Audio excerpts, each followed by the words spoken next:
Hey everybody, so we just bought this Skylight Calendar, and so we're going to open it up and see what it looks like. Here are the features of it. So first of all, it is 15 inches.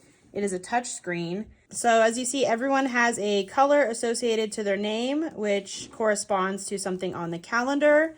So it says you have calendar auto syncing, and you have a chore chart, and you have a to-do list, so you can toggle between these different things on here.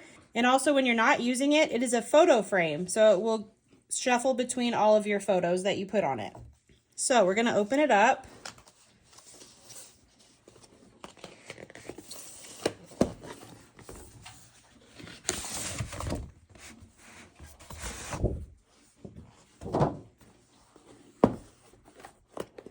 So we bought this on Costco.com, and that gives you 1 year free of Skylight Plus, which is the service that shuffles between all of the photos.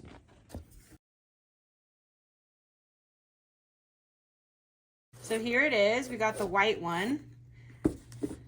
Set it right there. Here is the quick start guide. So we'll have to read through all of this, and it'll show us what to do, how to set it up, and how to mount it on the wall. And it'll be plugged in as well, and we can use this QR code to download the Skylight app. And I believe that must be pretty much all that's in here. This is for mounting it, and there's the charger. So we're gonna get this set up, and then we're gonna take another video on how to use it. Thanks for watching.